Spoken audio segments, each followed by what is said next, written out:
En quoi la culpabilité vient-elle se mélanger au pouvoir et au sexe et à l'argent? Je ne sais pas si tu as lu le texte de la Genèse, mais la première émotion qui est décrite dans le texte, quand Adam et Ève vont goûter le fruit de la connaissance du bien et du mal, ils vont se cacher la zone sexuelle par honte. C'est la première émotion qu'ils vont vivre, c'est pas de la joie, c'est de la culpabilité. La culpabilité, le sexe, il n'y a que ça. Vous dites qu'on ne peut pas créer avec autre chose que l'énergie sexuelle. Apparemment, il n'y a pas d'autres techniques, pas d'autres moyens. Donc, toute créativité commence tout en bas, dans la zone sexuelle. Un sexe, il n'y a pas plus intelligent, puisque c'est lui qui gère la reproduction, la survie, l'évolution de l'espèce. Il y a une somme d'intelligence dans la zone sexuelle, on ne peut même pas imaginer. Et la première chose à faire, c'est se réconcilier avec cette intelligence-là. La zone sexuelle est l'outil utilisé par l'âme pour créer. Mais si on s'en sert avec le mental, on a perdu. Vous venez encore une fois mettre un coup de marteau et planter le clou. Vous dites que pour les hommes, l'époque est moins à la peur de la castration en étant pénétrant. Maintenant, la culpabilité se porte sur le fait d'être un violeur potentiel. Cela limite donc l'expression de cet aspect yang au point que tout devient lisse et aseptisé. Pour les femmes, c'est l'inverse. Si la peur du viol est encore manifeste, les femmes sont devenues très castratrices par leur verbe, leur attractivité est en berne. C'est ce que je souhaite aux femmes, qu'elles découvrent que leur mental leur fait croire qu'il faut qu'elles soient fortes, qu'elles soient comme les hommes. Et là, elles en bavent, les femmes. Et que l'harmonie revienne et qu'on puisse être complémentaires et pas s'accuser et se faire la guerre. Vous faites preuve d'un certain courage. C'est franchement un sujet tabou. Quand tu regardes le discours actuel, ça pousse les gens à des sexualités non créatives, les hommes avec les hommes, les femmes avec les femmes, des couples qui n'habitent pas ensemble ou qui ne font plus l'amour. Et puis quand tu regardes les statistiques, tu vois que la natalité s'effondre partout et la mortalité augmente partout. À qui profite tout ça? Est-ce qu'ils n'ont pas intérêt à tuer les polarités, justement? Voilà, ça profite à des énergies qui sont en train de nous détruire. Quand j'entends les femmes sont agressives, je pense que c'est pas ça. Les femmes sont tristes, en deuil, elles sont en tristesse de ne pas pouvoir être dans leur féminin. Et quand on ne peut pas pleurer, faire son deuil, la tristesse, elle va sur le fouet, ça met de la colère. Et je pense qu'elles sont très tristes au fond de ne pas pouvoir être qui elles sont. Et je pense que pour les hommes, c'est la même chose. Donc on parle pas d'émancipation, on parle d'enfermement, on est d'accord.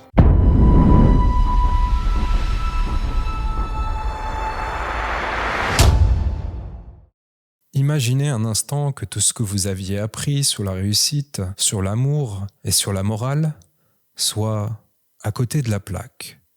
Aujourd'hui, nous allons parler de 3 forces qui dirigent secrètement votre vie, vos choix, vos échecs et vos plus grandes joies.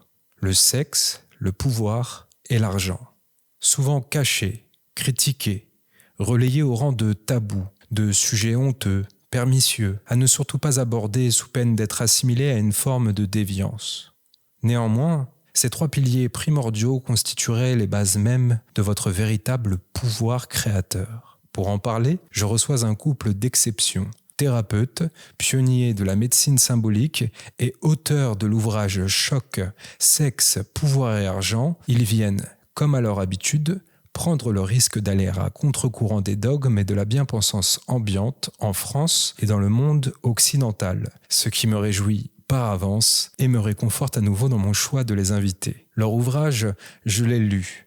C'est une nouvelle pépite que je mets à votre disposition et que nous allons tenter de disséquer ensemble. Nous allons bousculer nos certitudes et peut-être même changer radicalement notre regard sur notre sexualité, intrinsèquement liée à une spiritualité profonde, et ce, quoi qu'en dise la critique. Rose et Gilles Gandhi, je suis ravi de vous accueillir à nouveau sur notre antenne. Merci d'être présent. Merci Rudy de nous accueillir aussi. Oui, merci Rudy, c'est toujours un plaisir. Alors, ce livre, c'est une bombe. Encore une fois, on avait parlé des 3 personnages, de ces 3 images, de ces 3 symboles dans une émission spécifique avec toi, Gilles. Et après, je vous avais reçus tous les 2 pour parler de la médecine symbolique. Là, en l'occurrence, on parle d'un fonctionnement qui est géré par un secret méconnu et bien gardé. Et vous parlez d'une pierre angulaire, le sexe. D'ailleurs, je vais faire pas mal de citations comme à mon habitude, sans dévoiler tout l'ouvrage. Vous disiez, en citant cette phrase des évangiles de Saint Jean, « Au commencement était le sexe.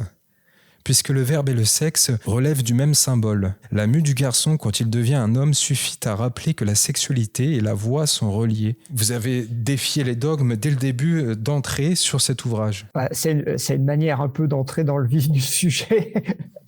C'est parce que tu sais qu'en Inde, les chakras sont reliés par des systèmes. Le chakra laryngé et le chakra sexuel sont reliés, par exemple. Le chakra du plexus solaire est relié à celui du troisième œil. Et en fait, il y a plein de liens qui montrent que la sexualité, le verbe, vient du sexe. Le s'exprime, on dit. Oui. La mue du garçon ou le chant du coq, de toute manière, tout le règne animal est géré par le lien entre la sexualité et l'expression. On vous a demandé comment vous avez pu découvrir tout cela et vous avez répondu « parce que nous faisions bien l'amour ». On peut dire oui. Contrairement à ce qu'on a écrit dans le livre, j'étais totalement loin de la sexualité de mon corps. On pourrait dire avant d'avoir des enfants, certainement. Et puis après, quand j'ai rencontré Gilles, on a décidé d'explorer cette zone-là du corps, et donc la zone sexuelle, qui est quand même la partie sacrée, qui crée, et que je ne connaissais pas du tout, qui est toujours en voie d'exploration pour moi et pour Gilles. C'est vraiment une exploration sacrée. Comment on peut créer la vie à travers des enfants, mais le reste, c'est ça qui nous passionne, explorer l'inconnu. Comment ça se passe ? Alors justement, dans la société actuelle, on voit le sexe lié à des thématiques plutôt outrageantes, voire complètement catastrophiques, horribles, horrifiques. L'affaire Epstein nous alerte sur les déviances et sur les dérives actuelles. On a énormément aussi de scandales de pédophilie en France qui sont liés aussi à des politiques, aussi à des systèmes d'associations et de lobbies qui travaillent main dans la main avec certains officiels depuis plusieurs années. Et on a toujours tendance à freiner des quatre fers lorsqu'on parle de cette thématique. D'ailleurs, même sur YouTube, on peut employer un certain jargon qui sera peut-être censuré, qui sait. Mais vous n'hésitez pas à employer des images assez explicites dès le départ et avec un ton humoristique. Ça, c'est pas pour me déplaire. Vous dites le mot spirituel s'entend aussi dans un sens laïque et personnel, détaché des croyances et des dogmes collectifs, des religions. La spiritualité procède avant tout du registre de l'intime, à l'image de ce qui se passe lors d'une relation sexuelle. Et vous parliez de ces trois mères qui discutent de la réussite spirituelle de leurs fils respectifs. La première affirme d'un ton péremptoire « Moi, mon fils, il est prêtre ». Et toutes les femmes lui disent « Mon père ». La deuxième surenchérit « Moi, mon fils, il est évêque ». Et toutes les femmes s'adressent à lui en disant « Mon Seigneur ». Et la troisième rigole « Moi, mon fils, il est stripteaseur ». Et lorsqu'il se dévoile, toutes les femmes s'exclament « Oh mon Dieu ». Oui, c'est comme beaucoup de blagues spirituelles. Moi, j'adore les blagues. Alors, en fait, elles ramènent la sexualité à son rang sacré, alors que le curé, l'évêque, ce sont des titres de l'ordre du mental. Tu vois, c'est un statut mental. Le statut de moi je suis, alors que le je suis dans sa pureté, c'est oh mon Dieu, c'est une blague, mais c'est super bien vu comme blague. Et pour revenir sur l'histoire d'abord une petite anecdote, c'est quand le livre est sorti, on a un ami qui est libraire et qui est vraiment spécialiste à Paris, tu vois, et il a pris le livre, il l'a feuilleté, puis il a dit bref, il a 10 ans d'avance, il se vendra pas tout de suite, il a dit. Ouais. Il nous avait prédit que ça serait un peu prématuré pour l'époque. Et je crois qu'il avait raison. Il a tout de suite vu ça. Et bon, c'est juste que nous, on est un peu des pionniers dans plein de domaines et que ça nous a interpellés dès le départ. Alors non pas comme l'a dit Rose, parce que on faisait bien l'amour, c'était plutôt qu'on avait des gros problèmes de polarité tous les deux. On s'était rendu compte après nos épreuves de la quarantaine que Rose, elle fonctionnait un peu comme un garçon manqué et moi un peu comme une patate poule. Et on s'est dit, si on veut pas continuer à échouer dans nos relations, il faudrait peut-être qu'on revienne à ce qui est notre nature. Et donc, on a l'expression sexuelle qu'on a travaillée, c'était d'abord de regarder comment fonctionnent nos polarités, donc comment fonctionnent nos organes. C'était vraiment très, très pragmatique comme démarche. Et puis, ce qui était très difficile aussi, c'est de dépasser les interdits, tous les blocages que j'avais, mais que beaucoup de femmes ont sur le sexe. On n'en parle pas, c'est caché, c'est sale. Tout ce que tu as dit tout à l'heure, Rudy, c'est mal vu et c'est mal utilisé surtout. C'est pas du tout utilisé dans le sens sacré de la vie. C'est dévoyé parce que c'est plus relié à l'âme. Moi, mon dada, un peu ma passion, c'est d'aller explorer l'âme dans le corps et tous ces outils. La zone sexuelle est l'outil utilisé par l'âme pour créer. Mais si on s'en sert avec le mental, on a perdu. Parce que là, le mental n'est que décalé, quoi. Alors pourquoi ces 3 thématiques sont énormément tabous dans notre société moderne, encore à ce jour, encore plus aujourd'hui qu'hier d'ailleurs? Parce que, tu l'as dit, hein, dans les médias et puis dans l'actualité, on va souvent se rendre compte que le sexe, le pouvoir et l'argent, ça fait bon ménage, quoi. Mais dans le sens mauvais du terme. Ouais. Alors qu'en fait, on a un outil, comme dit Rose, de créativité et on l'utilise mal. Alors, on devrait pouvoir créer aussi bien par la sexualité créative, on devrait pouvoir créer de l'argent et du pouvoir bénéfiques. C'est l'expression de notre puissance. Et donc, qu'elle se traduise par du pouvoir et de l'argent, c'est normal. Sauf que comme le sexe est dévoyé, tout le reste est dévoyé aussi. Hein. Vous dites qu'il est frappant de constater que dans nombreux de cas, des personnes qui peinent à trouver un compagnon ou une compagne déclarent qu'ils ne trouvent pas la bonne personne. Hein. Or, d'un point de vue purement physique, vous parlez des polarités, soit le masculin et le féminin s'attirent mutuellement, auquel cas personne ne devrait se retrouver seul, soit il y a un sabotage de l'attractivité naturelle. Et à ça, vous répondez qu'évidemment, il y a un sabotage. Pourquoi ? En fait, très souvent, le problème, c'est que si on laisse parler notre corps et notre polarité, on va attirer quelque chose ou quelqu'un qui nous correspond, puisqu'on attire toujours un miroir de ce qu'on est. Sauf que si on met des conditions à l'embauche, et si on programme avec notre tête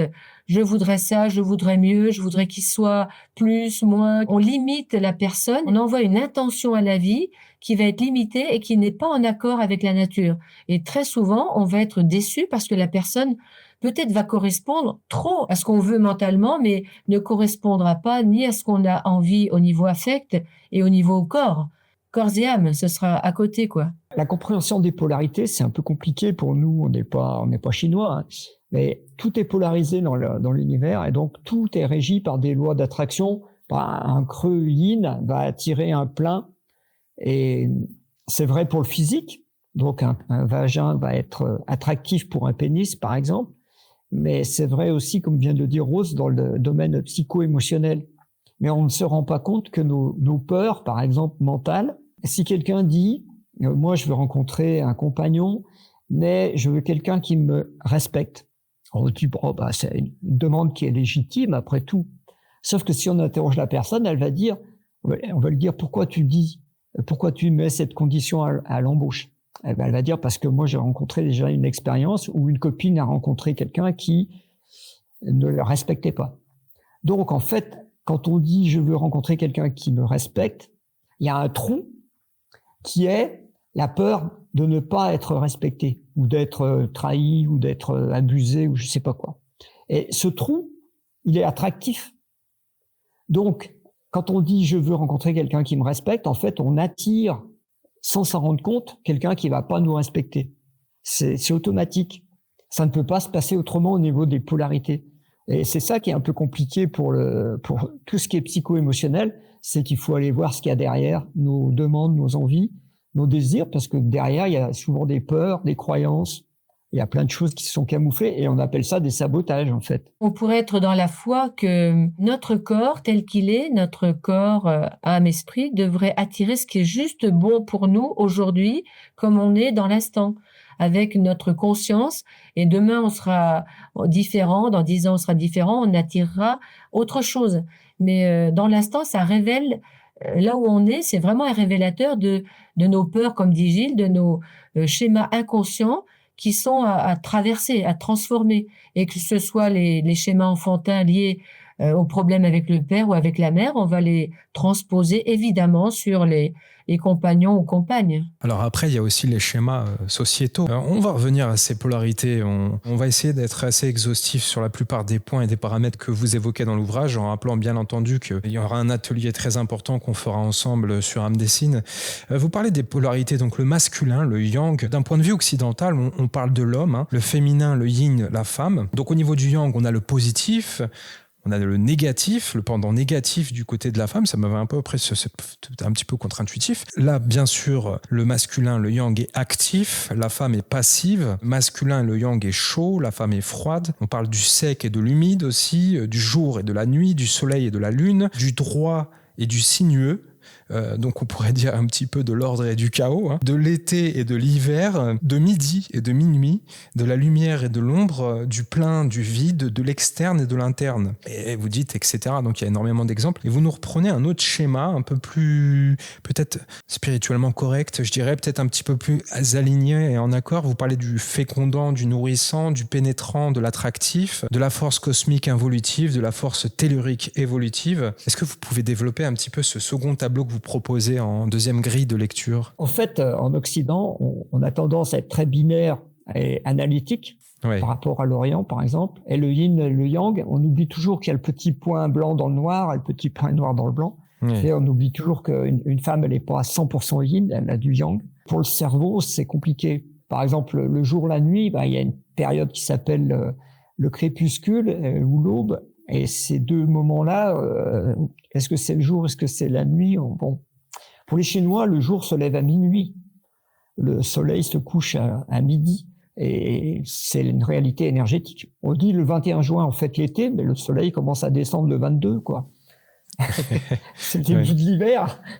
Et quand, ce que tu disais par rapport à ça, un des moyens de le déjouer, cette guerre des sexes, parce qu'à la fin, ça amène à une guerre du sexe, parce que si tu fais jour-nuit, à un moment, tu vas dire le jour c'est bien, la nuit c'est mal, et tu vas dire l'homme, le soleil c'est bien, et la femme c'est mal.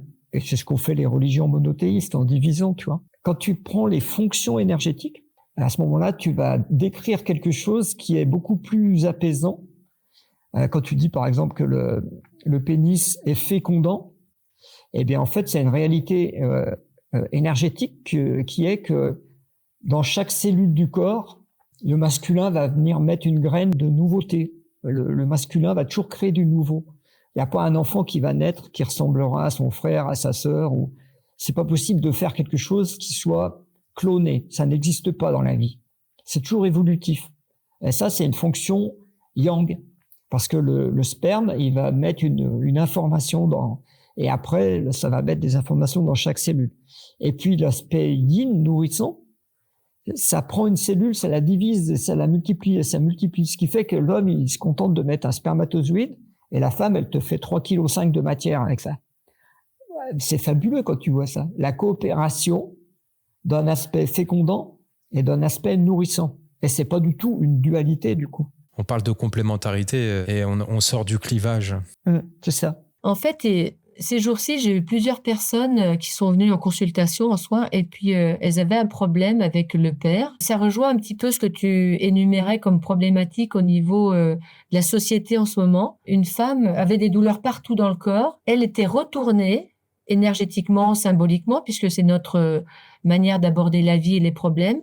Elle était retournée pour regarder le père, pour l'admirer, car c'était un guide, il était fort. Elle avait besoin de ça, elle le regardait comme une petite fille, en admiration devant un père puissant. Et donc son père était décédé, mais symboliquement, elle était toujours dans cette petite fille qui admire papa dehors.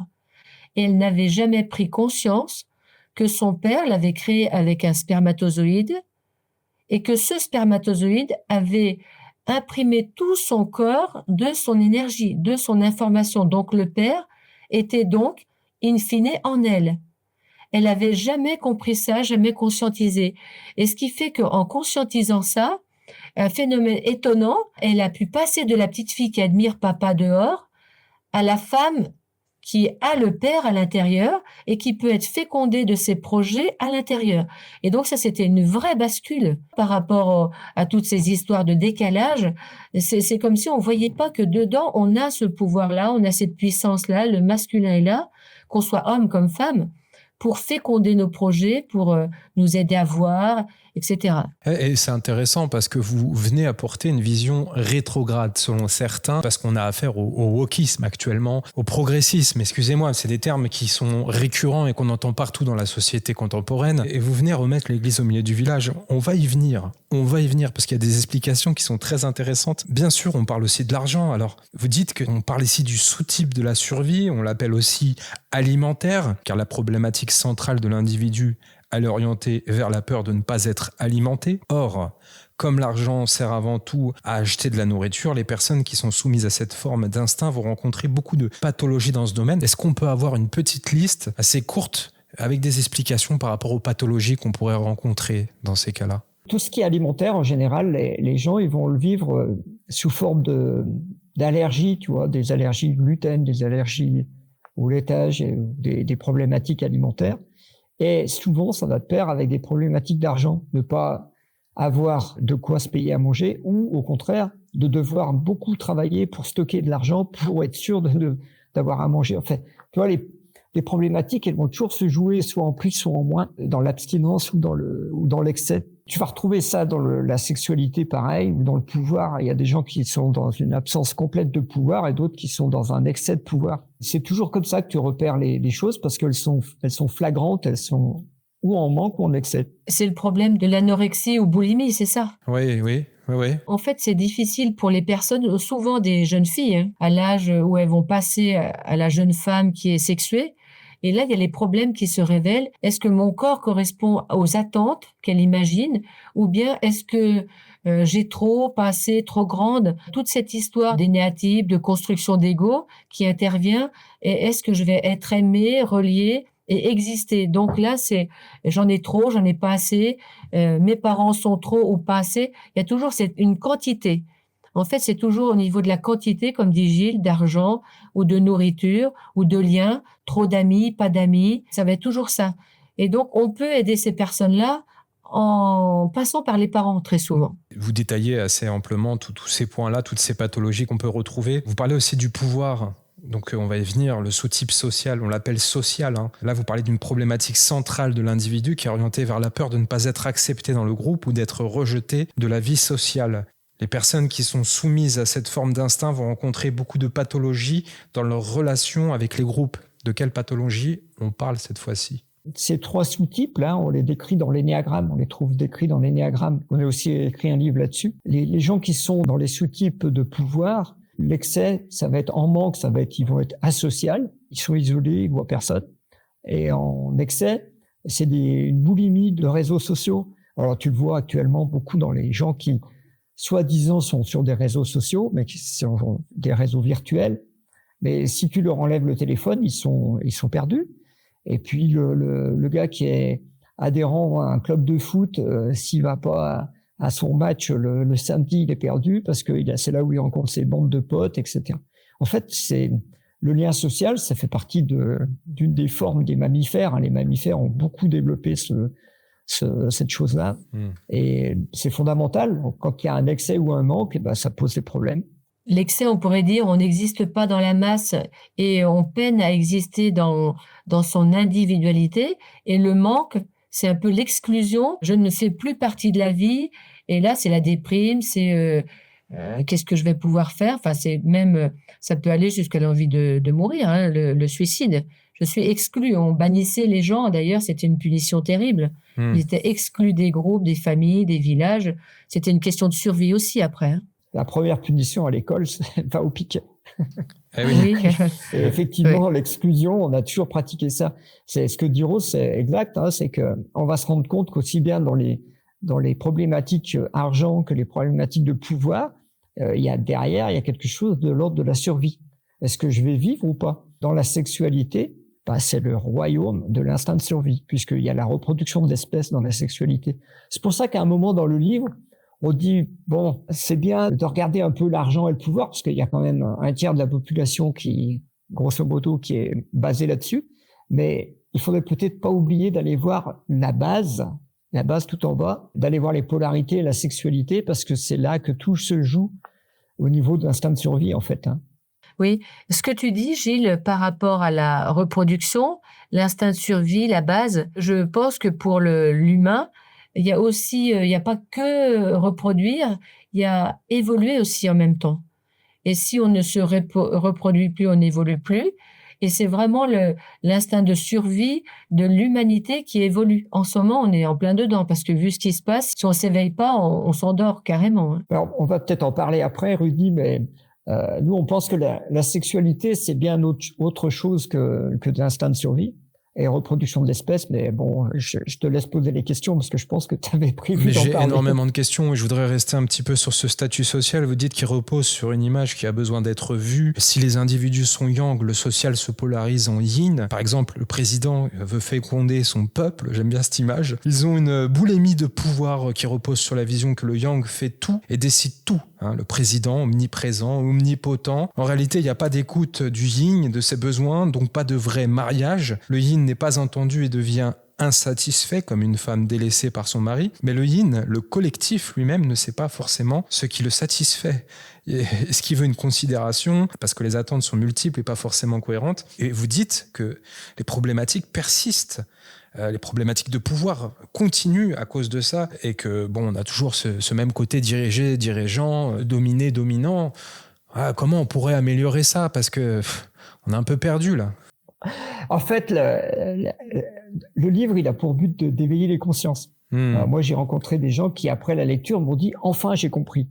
J'ai compris ce que c'était que les polarités et je peux commencer peut-être à aller plus loin. » Mais au début, on ne sait pas. Tu vois, par exemple, ce que tu viens de dire, le fait que tout est polarisé, quand tu as un président qui se prend pour le roi ou Dieu, en fait, c'est le roi, l'empereur, le tsar, ils se prennent tous pour Dieu, dans un Dieu masculin, du coup, qu'on a représenté comme étant masculin dans les 3 religions monothéistes. En gros, je caricature, mais je sais bien que c'est pas ça, mais il n'empêche que c'est comme ça qu'on l'explique souvent.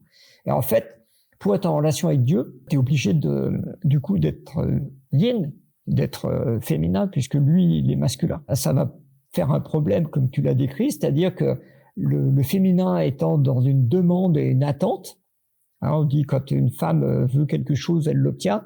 En fait, le peuple se met jusqu'à la victimisation pour obtenir des faveurs du yang fécondant. Ça marche pas parce que le yang, il est impuissant. Je sais pas si vous avez remarqué, mais ce yang-là, il est impuissant parce que c'est pas un yang, c'est un mental. C'est de l'ego. Et donc, lui, il peut pas féconder, il a pas le pouvoir. D'ailleurs, tu remarqueras que les hommes politiques, quand tu les écoutes, leur verbe ne féconde pas. On sait que c'est du mensonge, on sait que c'est du baratin. C'est un verbe qui est creux, qui est vide. On dit, il n'y a rien derrière. Pourquoi? Parce qu'on sait que c'est pas fécondant, en fait. C'est pas du vrai yang. On le sent que ça vient pas de l'âme. Il y a quelque chose qui ne nourrit pas, justement, profondément, qui ne donne pas une direction, qui ne rassure pas, qui ne relie pas. Parce que le mental, d'abord, lui, il radote ses vieilles recettes. Il ne fait que ça, ce qu'il connaît. Et il n'est pas dans le nouveau, il n'est pas dans l'écoute, il n'est pas justement dans la fécondation pour qu'il y ait une évolution.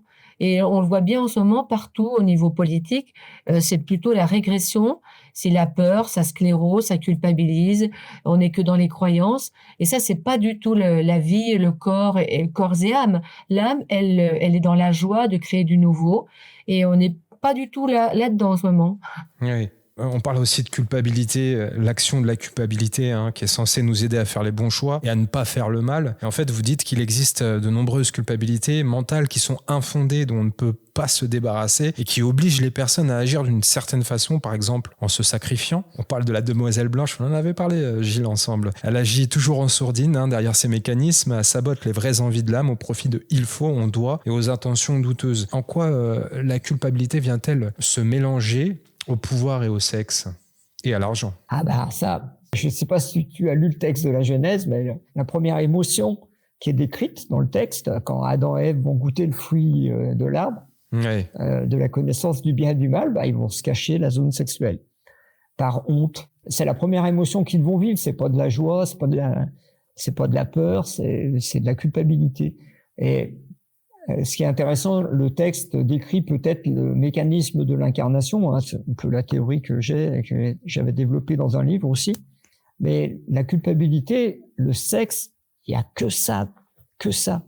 Et même si tu vois des gens, comme tu parlais de l'affaire dont tout le monde parle dans les médias, là. Oui. En fait, tu te dis, ces gens-là ont pas de culpabilité. C'est pas vrai. L'âme, au fond, elle en a. Mais eux, ils ont un mécanisme devant qui le voile, qui l'empêche de toucher la culpabilité, mais ils en ont forcément. C'est-à-dire que l'âme, quand elle va sortir du corps, elle va se juger. Parce que c'est la conscience, l'âme. Tu peux pas dire qu'on échappe à la culpabilité. En revanche, et c'est là où c'est intéressant, il y a des culpabilités qui sont infondées. Parce que la culpabilité d'avoir fait le mal, c'est bien, parce que tu te dis, j'ai fait une bêtise, j'apprends par l'expérience, je referai pas. Donc c'est une culpabilité qui est positive puisqu'elle te permet de te corriger. Mais la culpabilité de choses que tu n'as pas faites.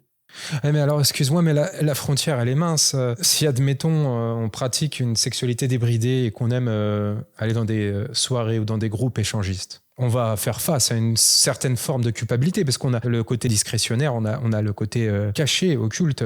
On n'a pas le droit de véhiculer des informations dans ces endroits-là, dans ces milieux-là. Et puis c'est mal vu en société. Les gens ne disent pas qu'ils vont dans ces endroits-là. Pourtant, ça pourrait être communément acquis comme quelque chose de normal. Alors, c'est là où tu touches le point de la difficulté de la culpabilité. C'est que la culpabilité, elle n'est pas forcément égale pour un individu et un autre, pour le même acte.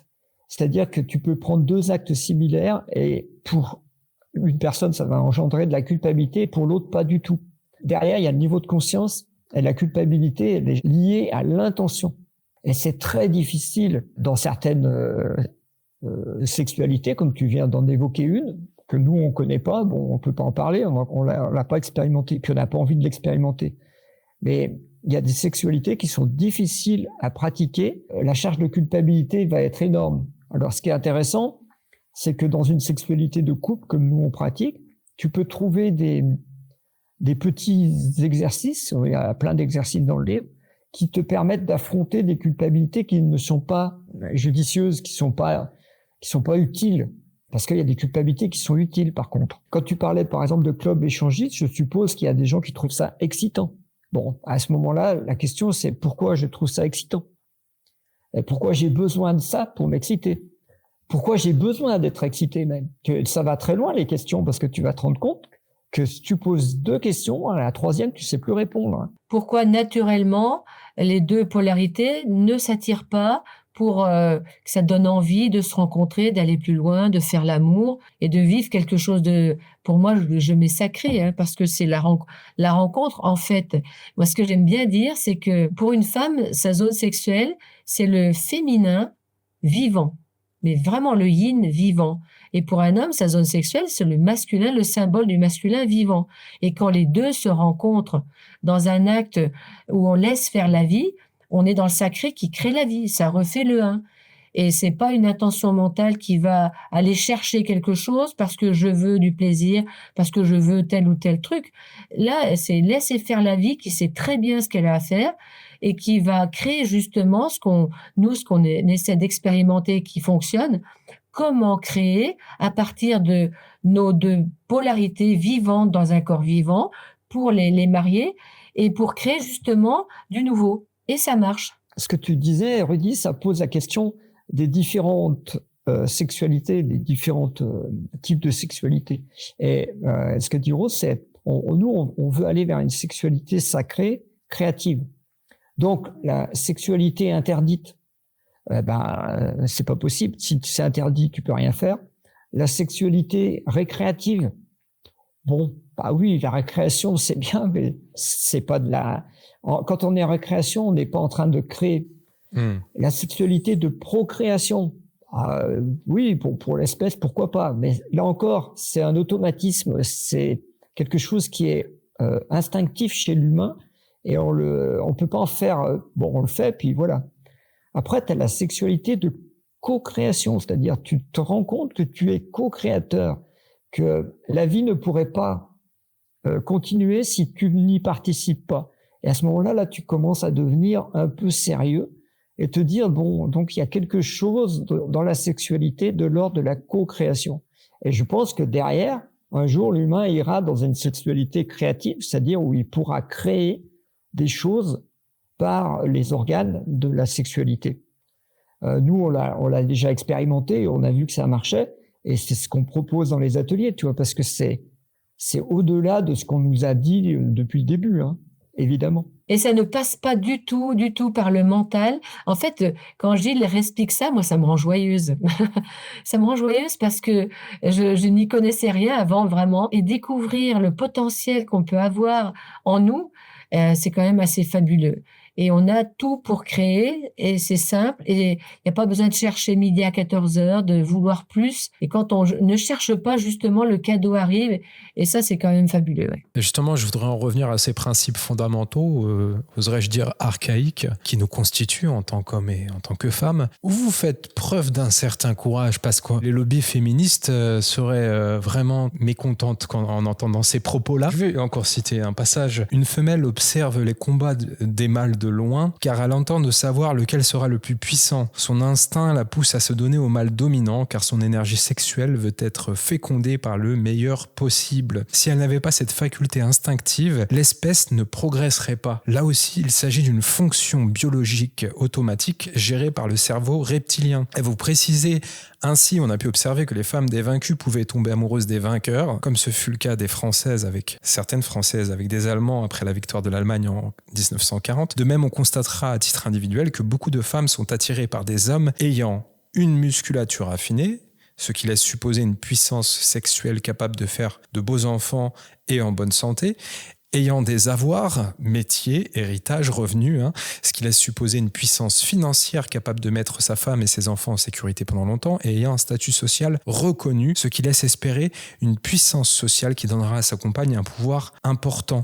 Et là, c'est franchement un sujet tabou, de chez tabou, et j'avais essayé d'en parler et on m'avait taxé de masculiniste. Oui, les femmes sont hypergames, disons les termes, et c'est leur nature intrinsèque. Et oui, ce féminisme à outrance 2.0 est en train de féminiser les hommes. On a énormément d'oestrogènes qu'on a retrouvés en tant qu'additifs alimentaires dans énormément de produits. On a une perte de repères, et quand je dis repères, ils veulent tuer le père, le statut du père, et donc forcément une solitude amplifiée chez les jeunes, notamment dans la tranche 18-25 ans. Une virginité de plus en plus longue.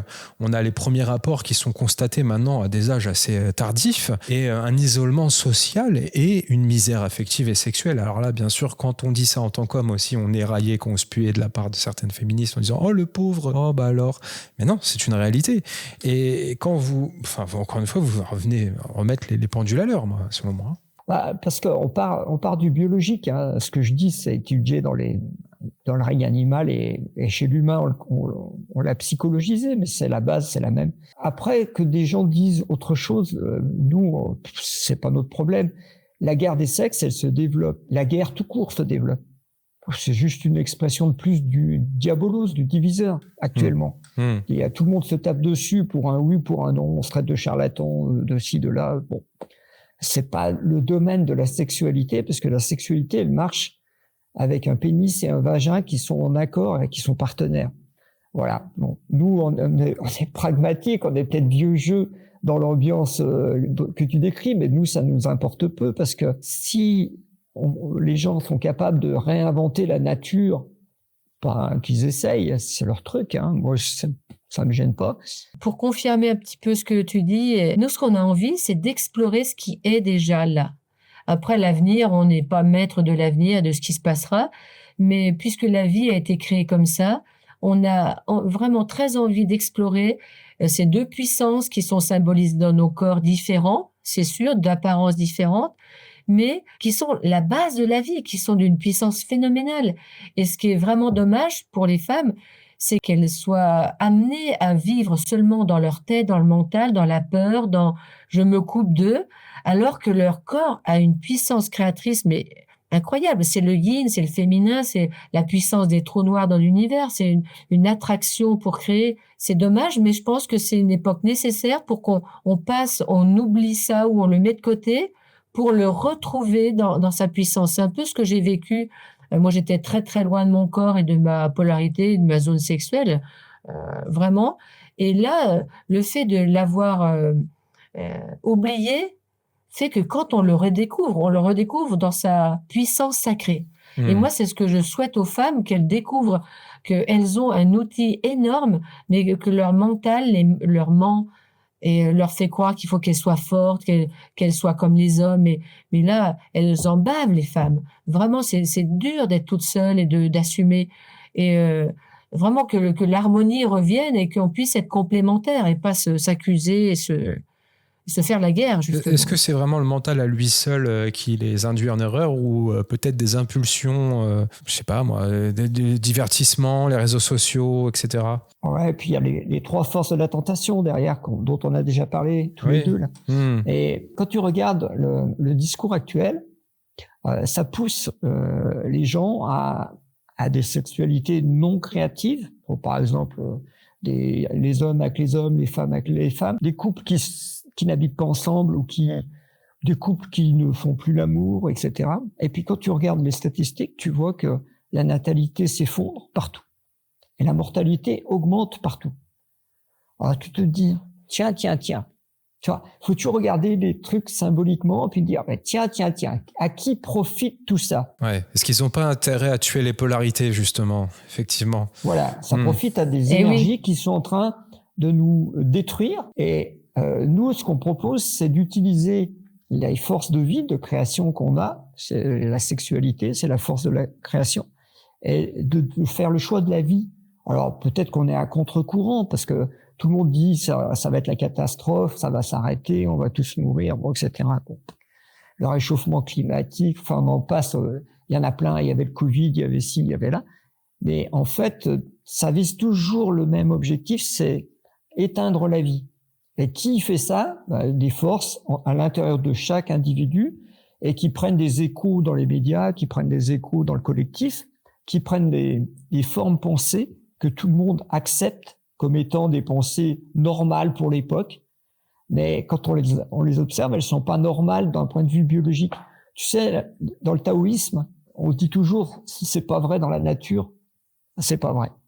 C'est-à-dire, on peut dire tout ce qu'on veut, mais si c'est pas vrai dans la nature, alors c'est pas vrai. Alors, il y a le côté aussi un peu déviant. Alors, on remettait l'église au milieu du village au niveau du masculin et du fait peut-être de réattribuer une certaine virilité à l'homme. Mais vous êtes quand même aussi critique. Vous parlez de la raison du plus fort et vous le symbolisez. Vous parlez en dernier recours des pays riches et des armées qui possèdent le moyen de détruire quiconque et même la planète s'ils le désirent. Cet argument du type « à moi le dernier mot puisque j'ai les plus gros canons », vous comparez le canon au pénis, crée deux réactions automatiques, là aussi d'ordre sexuel. On parle du cadavre sanglant. D'abord en externe, le positionnement viril entraîne une jalousie, une envie et un désir d'en découdre quand même. Par exemple, vous parlez des États-Unis qui créent de l'animosité à leur encontre partout dans le monde. C'est d'autant plus d'actualité actuellement alors que le livre a été écrit il y a plusieurs années. Chaque yang rêve de détrôner le mal dominant, bien sûr, c'est dans la nature des polarités. Et en interne, une stratégie yin est mise en place pour compenser cet excès de yang machiste. L'arme principale du yin est la manipulation. On a aussi pu constater... Alors, excuse-moi, les femmes ne peuvent pas se défendre physiquement. Ça aussi, c'est un côté archaïque. Donc, elles auront davantage tendance à manipuler, on est d'accord. C'est une arme biologique qui est presque naturelle chez la femme. Alors, effectivement, est-ce que vous êtes conscient que vous reprenez les arguments d'un mouvement qu'on appelle la Red Pill, la pilule rouge, qui est de plus en plus évoqué et partagé par énormément d'hommes qui entrent dans une sorte de coalition pour contrer, justement... je sais que ça va déplaire. On a un public à 80% féminin sur cette chaîne. On a beaucoup de femmes qui sont très compréhensives, qui prennent à bras le corps aussi certaines problématiques qui ne sont pas dans la doxa sur cette chaîne. Mais est-ce que vous êtes conscient que vous venez appuyer tous ces dires et toutes ces thèses? Moi, j'avoue que je m'en fous un peu de tout ça. Ce qui m'intéresse, c'est qu'avec Rose, on a découvert par les organes sexuels une façon de s'exprimer ou d'exprimer des choses qui nous permettait d'arriver à une forme de créativité. Mais tous les jeux sexuels où tu peux avoir des jeux de dominant-dominé, de manipulation, c'est très intéressant parce que c'est porteur de symbolique et c'est porteur aussi de culpabilité. Donc, il y a des choses à aller voir à l'intérieur de ça. Mais nous, on prend plutôt ça comme un jeu, tu vois. Et le dehors, les gens qui prennent ça au sérieux, s'ils veulent, mais c'est pas sérieux, en fait, ce truc-là. C'est pas ça l'enjeu, c'est pas ça. Ouais, c'est comme expérimenter un personnage. Tout le monde joue à ce personnage. On sait qu'on va jouer à ça, mais que c'est pas ça la réalité de la vie. Et c'est bien plus. Et puis, une fois qu'on a fini de jouer, on peut passer à autre chose. C'est un jeu, en fait. Alors vous dites que le sexe est nourrissant, hein. Cet aspect provient de l'aspect yin qui nourrit et remplit. Si une pratique sexuelle amène un état de manque, de vide ou d'insatisfaction, c'est qu'il n'y a pas de féminin yin dans la relation. Est-ce qu'on peut développer ça un petit peu aussi? Eh bien, moi, je dirais que on pourrait être en vide, et je pense que les femmes peuvent être en vide quand il n'y a pas de... On pourrait dire qu'elles ne sont pas comblées, mais qu'est-ce que ça veut dire être comblée? Quand on a une attente, en fait, on veut que cette attente se réalise, et en général, ça ne marche pas. Pour les femmes, ce serait mieux qu'elles s'ouvrent complètement, qu'elles disent « Ok, je vais faire l'amour, et je laisse mon corps faire, et je l'écoute, afin d'être étonnée. » Et là, il n'y a pas d'attente, donc je vais être remplie de nouveau. Et en fait, on a besoin de ça. Les femmes ont besoin de nouveau, mais vraiment, le féminin, il attend le nouveau, il attend le masculin pour que ça le rende joyeux, pour que ça le fasse rire, pour que ça l'étonne. Et vraiment, moi, je le dis à toutes les femmes, essayez de faire l'amour comme ça, détendu, mais en écoutant votre corps et sans attendre quoi que ce soit. Et que les hommes surprennent leurs femmes. Rien de tel. Vous dites l'aspect yang crée du nouveau, le yin le nourrit, par conséquent faire l'amour devrait nourrir ses acteurs. Or, Oui. on raconte plutôt que cela les épuise, notamment l'homme se fatigue au fil du temps alors que paradoxalement l'énergie sexuelle de la femme peut s'éveiller et s'épanouir. C'est quoi? C'est une injustice de la nature? Il y a un point d'interrogation derrière. Alors, coupe le micro de Rose, hein, on va parler entre hommes. Je t'écoute. Alors, en fait, quand tu regardes la symbolique yang et yin, l'homme est plein, le yang est plein, c'est un pénis, c'est quelque chose de plein, et il a besoin de se vider. Il fait l'amour pour vider ses testicules, et après, ça le soulage, et après, il dort. Bon, ça, c'est biologique. Énergétique aussi. La femme, elle est vide, et comme vient de dire Rose, elle a besoin d'être remplie, et si possible, d'être remplie de quelque chose de nouveau. Parce que si ça radote, comme Rose des fois dit, si c'est tous les samedis soirs à 18h précises et toujours dans la même position, bon... C'est pas fou. Donc, ouais, c'est pas faux. Non, mais si tu veux, ça c'est la symbolique de base. Il y en a un qui se vide et un qui se remplit. D'ailleurs, tu remarqueras que les hommes qui font pas l'amour, ils vont se dépenser, on dit. Ils vont faire du sport, ils vont se dépenser, ils vont se vider d'une autre manière. Et les femmes qui sont pas satisfaites, elles vont faire les magasins, elles se remplissent d'une autre manière. Ouais. Tu vois, ça, c'est la symbolique de base. Sauf que ces cycles yin et yang, ils ont des durées aussi, c'est-à-dire que l'homme est l'humain, pas l'homme et la femme, hein, ils sont très yang en début de vie. Les enfants, tu les suis pas, c'est des piles électriques, tu vois. Et quand on vieillit, on devient de plus en plus yin, de plus en plus méditatif, tu vois, en vieillissant. Ce qui fait que l'homme et la femme vont avoir un croisement de polarité, qui est que l'homme, à un moment, pourrait s'épuiser en vieillissant, surtout s'il éjacule à chaque relation, et la femme, se réveillant, pourrait être insatisfaite en disant bon, il fait pas assez l'amour, alors qu'avant elle refusait, après elle en voudrait plus. Ça serait dans la normalité des choses, ça. Il y a beaucoup décrit dans les bouquins de sexualité aussi, parce que ça a été observé, ce truc-là. Sauf si on le prend d'une autre manière, la sexualité. Et c'est là où c'est intéressant. Si on reste juste sur l'aspect sexuel qu'on décrit dans les médias ou dans les livres, effectivement, ça va faire ça. D'un point de vue mécanique, effectivement. Après, il y a un échange énergétique. En fait, si l'échange est réel, et c'est là où, quand on vient creuser dans l'ouvrage, les deux se nourrissent mutuellement. Après, il faut avoir des fréquences assez raisonnables. Mais on parlait, toi et moi, en off, Gilles, de la rétention séminale. Il y a beaucoup d'hommes qui empruntent un chemin spirituel en pratiquant l'abstinence, ou des fois un chemin entrepreneurial. Quand on a besoin d'achever un projet, de conquérir un marché, ou quand on se place des challenges personnels, qu'on a énormément de choses à faire dans sa vie, on peut parfois se dire que le fait d'éjaculer est une mauvaise chose. Certains disent une goutte de sperme équivaut à plusieurs litres de sang, je crois. La déperdition énergétique est assez folle chez les hommes. Est-ce que c'est intéressant? Est-ce que tu as déjà entrevu ça? Est-ce que toi, ou est-ce qu'à vous deux, ça vous parle? Toi, principalement, Gilles, parce que tu es un homme. Ouais, c'est quelque chose que j'ai pratiqué, évidemment, mais je l'ai pratiqué plus parce que j'étais forcé à une période d'abstinence de plusieurs années où j'ai pratiqué la méditation taoïste qui permet de faire circuler tout ça. Mais c'est pas pour moi une fin en soi. D'abord parce que quand tu regardes les écrits taoïstes, tu vas te rendre compte qu'il y a autant de taoïsme qu'il y a de taoïstes.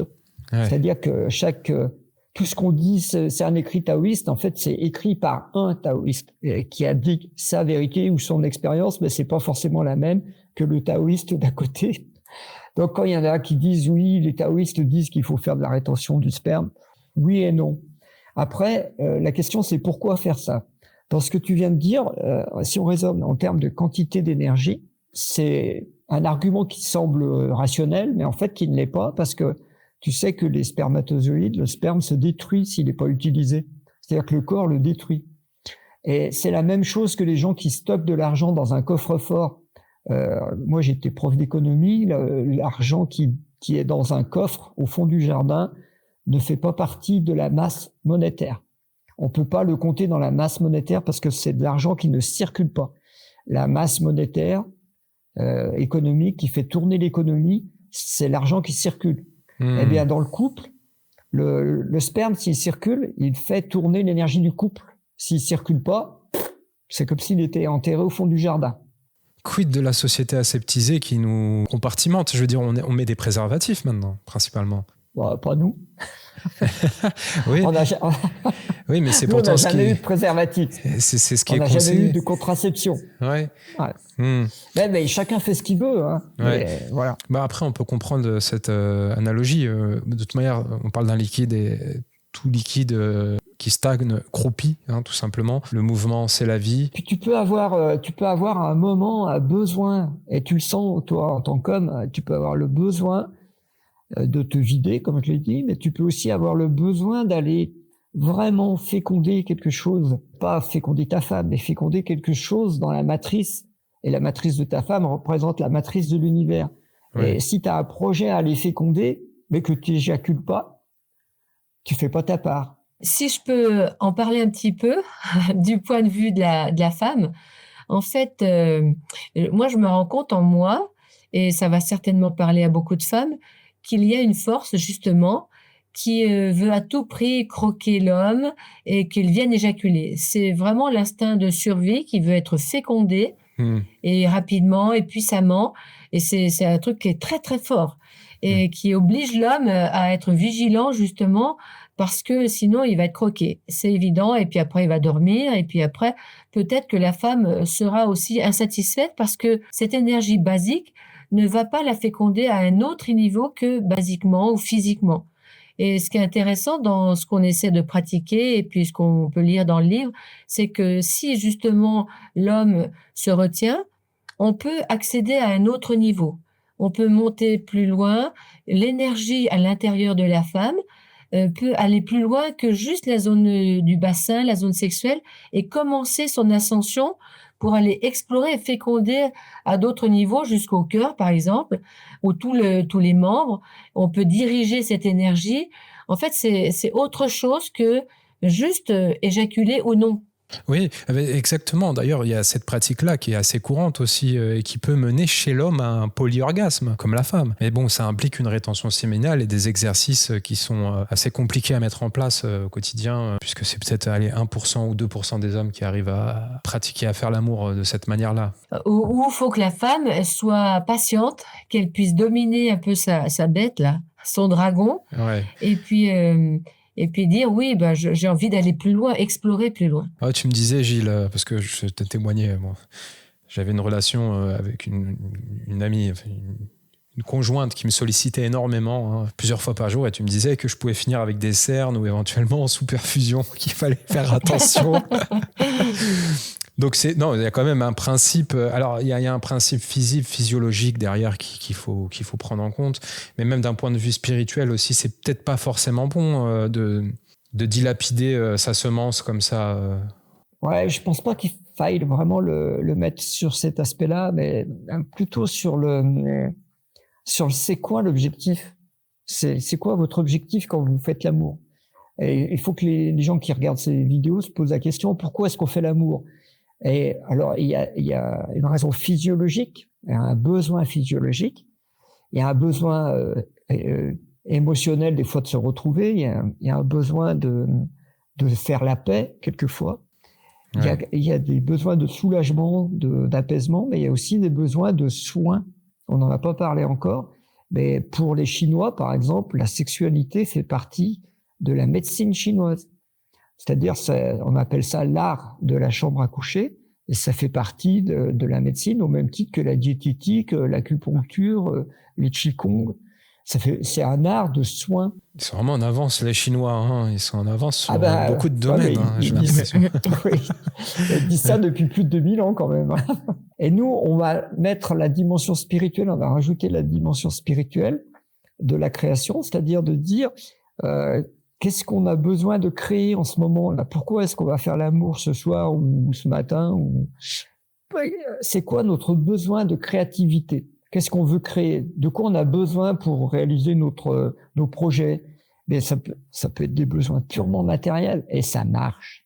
Et c'est ça qui est dingue, c'est que tu vas voir que l'univers va créer ton besoin juste en général le lendemain. Tu fais l'amour la veille et le lendemain, pouf, ça arrive tout seul. Et c'est complètement dingue ce truc. Vous venez confirmer donc qu'une sexualité épanouie est une sorte d'amorce, de dynamique pour avoir une création au quotidien par rapport à d'autres domaines dans sa vie. Tu vois, Rudy, c'est exactement comme quand une femme a des enfants et qu'elle s'arrête de vivre parce qu'elle est mère et puis elle sera grand-mère. Donc, elle arrête de créer là. Elle dit, voilà, j'ai fait ma vie. Et ou les femmes, à contrario, qui disent, j'ai créé des enfants, donc je suis capable de créer la vie et je veux continuer à explorer ça. Et donc, mes enfants, ils vont grandir, c'est sûr, mais je ne vais pas rester enfermée dans un rôle de mère. Je redeviens une femme créatrice pour aller explorer le nouveau. Et tu vois, c'est ça l'enjeu, c'est de redécouvrir ça le plus loin, parce qu'on est enfermé dans des croyances qui nous limitent tellement, nous les femmes, et les hommes aussi, mais pour les femmes, je parle pour elles, et c'est fini. Quand on est mère, on est grand-mère, on s'occupe des enfants, puis terminé. On fait la cuisine. Je dis pas que c'est bien ou mal, j'adore cuisiner, mais on a un autre domaine à explorer après les enfants. On est capable de créer la vie après les enfants avec un homme. On est capable de créer bien plus et de guérir en dirigeant l'énergie à l'intérieur du corps. C'est fabuleux aussi ce qui se passe. Hein. Ah, donc tu serais pour redonner du peps et du zeste aux femmes ménopausées qui ont passé un certain cap pour au contraire leur dire que ça n'est pas fini, ça peut faire que commencer éventuellement. Mais évidemment, je suis ménopausée depuis un moment et je m'amusais en plus, une anecdote, pour les bouffées de chaleur qui sont tellement catastrophiques. Moi, je m'étais dit, si c'est naturel, alors ce sera pas catastrophique. Et je m'amusais à faire déplacer dans mon corps ces masses de chaleur pour aller justement mettre de l'énergie là où j'ai mal ou là où il y avait besoin. Et ça marche. Donc, au lieu de dire non, j'en veux pas, tu vois, la culpabilité, je me coupe de mon corps et de ces phénomènes naturels. Moi, j'ai expérimenté le contraire. Eh ben, je dis oui, si c'est dans la nature des choses, et je veux savoir à quoi ça sert. Alors, je me permets de faire une petite parenthèse. On aura un atelier, le premier atelier qu'on va faire ensemble, le dimanche 24 mai à 15h sur Zoom. Ça durera plusieurs heures. Vous connaissez le principe des ateliers âme dessine désormais. Je voudrais savoir un petit peu de quoi on va parler ensemble. On va pouvoir faire une extension de cette émission et reprendre tous vos travaux tous ensemble. Gilles, je crois que tu pouvais un peu détailler. Oui, en fait, on a déjà expérimenté depuis 2 ans des ateliers en distanciel comme ça, pas en présentiel, parce qu'on n'a pas envie de le faire en présentiel, mais des ateliers où on fait travailler des couples. Et donc, c'est un peu particulier parce qu'il faut savoir quelle est la problématique du couple. Donc, faut des gens qui ont envie de parler de leurs choses, de leurs problèmes. C'est pas forcément des problèmes... ça peut être purement psychologique, hein, c'est des trucs basiques. Et nous, on va essayer avec eux de leur débloquer leur vie, en fait. Tu vois, l'année dernière, on a eu un couple, c'était magnifique. En 3 séances, ils ont eu des trucs mais complètement dingues qui se sont passés dans leur vie. Ils étaient méconnaissables. Et juste avec des exercices sexuel hyper simple et hyper symbolique. C'est ce qui fait que ça marche, c'est parce que on passe par le corps. C'est-à-dire, on va pas passer du temps à expliquer. On va juste dire à la personne, ou aux personnes, vous allez pratiquer ça. Et après, on regarde ce que ça fait. Et l'atelier, il est vraiment fait pour donner des exercices pratico-pratiques qui marchent. Parce que nous, on a vérifié que ça marchait avec les gens. Et puis, ça marchait pour nous. Donc, voilà, c'est des recettes toutes simples. Et c'est plus facile à faire en Zoom parce que les gens peuvent se prendre du temps, tu vois, et puis oui, en général, ça dure. On peut se revoir après.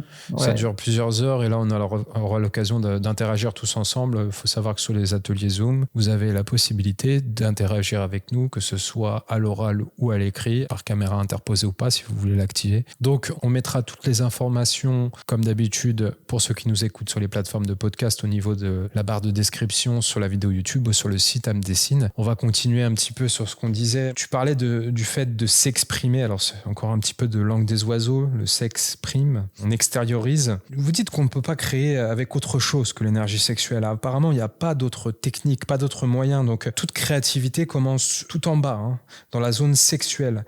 Ça, c'est assez intéressant, parce qu'on parlait d'abstinence et de rétention. Vous prenez l'exemple le plus notoire est celui principalement des groupes religieux qui ont fait le choix de l'abstinence sexuelle. Leur échappatoire consiste à chanter. Leur énergie sexuelle non utilisée est alors libérée, ce qui évite qu'elle ne se bloque et ne crée des problématiques physiques. C'est une autre façon de voir les chants religieux, c'est la vôtre. Au-delà de leur évocation spirituelle, ils répondent aussi à une nécessité biologique. C'est super intéressant, ça. Alors, si je peux donner un exemple oui. Qui confirme exactement ce que tu viens de dire, dans mon précédent couple, au niveau sexuel, rien ne marchait, c'était vraiment rien. Et donc, moi, je connaissais pas tout ça. Et une fois par mois, je partais chanter dans un groupe, justement, pas très loin de chez moi, 50, 60 kilomètres. Et je chantais, j'avais besoin de chanter. Et je ne savais pas pourquoi, mais en fait, je libérais l'énergie sexuelle qui n'était pas transmutée, transformée en bas. J'avais besoin d'aller chanter et je chantais toute la semaine, j'apprenais mes chants, et là, j'ai plus besoin, et j'ai plus envie, en fait. Et parce que je suis satisfaite, il y a quelque chose qui circule, ça ne circulait pas en bas, et donc, ça devait sortir par le haut. Voilà. C'est vraiment ça. Ouais. Ouais. Oh, mais c'est intéressant. Alors, y a aussi le côté pénétrant et l'attractivité. Alors, on va venir encore surligner un petit peu les phénomènes qu'on mettait en exergue. Vous dites que pour les hommes, l'époque est moins à la peur de la castration en étant pénétrant. Maintenant, la culpabilité se porte sur le fait d'être un violeur potentiel. Cela limite donc l'expression de cet aspect yang au point que tout devient lisse et aseptisé. Le pénétrant ne va plus au fond des choses, tout reste superficiel tant dans le monde des idées que dans celui des actes, du verbe. Et l'attractivité, pour les femmes, c'est l'inverse. Si la peur du viol ou la mémoire du viol est encore manifeste, les femmes sont devenues très castratrices par leur verbe. En même temps, leur attractivité est en berne. La mode est plutôt aux vêtements passe-partout, le pantalon de jean, voire aux affichages repoussoirs. L'attractivité, comme le pénétrant, est mal vue et coupable. Le travail de sable de la société est passé par là, mais le désir des femmes de ressembler aux hommes ne facilite pas la correction de ce mouvement. Et vous venez encore une fois mettre un coup de marteau et planter le clou, quoi. Je suis désolé, mais ça fait du bien. Ça m'a fait du bien de lire cet ouvrage. Je me suis dit, mais enfin, des propos vraisemblables, réaliste par rapport à ce qu'on vit actuellement, parce que c'est pas parce qu'on est dans le milieu de la spiritualité, vous savez, on parle souvent, il y a un terme assez péjoratif qui décrit les hommes qui sont dans la spiritualité, on les dépeint souvent comme des hommes soja, c'est absolument pas mon cas. On peut faire preuve d'une certaine virilité et d'une très grande sensibilité en parallèle. Est-ce qu'on est pour autant obligé de se féminiser plus que ça? Non. Non. Tu vois, dans ce que tu dis, si par exemple on fait le rapport avec le pouvoir, la politique, tu vas te rendre compte qu'il y a 100 ans, les hommes qui faisaient de la politique, on disait il y avait des gens charismatiques, il y avait des grandes gueules, il y avait des gens qui avaient un verbe. Ouais. Actuellement, c'est des caricatures. Hein. Ah bah, parce que avec Macron qui se prend des droites de la part de Bribri dans l'avion, c'est compliqué. Hein, surtout qu'après, on va rien dire sur Brigitte Macron. Attention, il y en a plein qui ont fini au dépôt à cause de ça. Bon, Hein, c'est vrai, ouais. Non, mais si tu veux, tu dis l'aspect pénétrant et attractif. En fait, fondamentalement, ça pose la question de est-ce qu'on a le droit d'exprimer nos polarités à fond? Ah ben, en ce moment, il y a vraiment quelque chose qui cherche à nous en empêcher. Ouais. Et on le voit, parce que tu le vois dans tout ce que tu dis, là, partout, dans les phénomènes de société, partout. Les discours, les hommes sont plutôt muets, et les femmes, voilà, elles n'ont pas le droit d'utiliser leur attractivité, il faut qu'elles bossent comme des hommes. C'était un excellent moyen de les envoyer à l'usine pour pas cher, hein. Bon, que tu connais l'histoire des années 60, 70 et tout, les femmes libérées, elles se sont bien fait avoir au truc, mais bon, c'est comme ça. Et on expérimente. Et là, on est vraiment dans une époque où le verbe de l'homme et de la femme d'ailleurs, il est assez bon. Moi, ce que je vois, c'est que quand j'entends les femmes sont agressives, je pense que c'est pas ça. C'est les femmes sont tristes. Oui. Et elles sont en deuil, elles sont en tristesse de pas pouvoir être dans leur féminin. Et quand on ne peut pas pleurer, faire son deuil, vraiment la tristesse, elle va sur le foie, ça met de la colère et ça met de l'agressivité. Et je pense qu'elles sont, parce que je vois, il y a pas mal de femmes qui viennent je fais des stages de jolies sorcières pour justement les réveiller. Mais ça leur fait un bien fabuleux de pouvoir être en joie et d'exister dans leur féminin et dire mais oui, j'ai le droit au sortir de ces clichés, de toutes ces images et ces constructions, mais c'est enfermant, emprisonnant.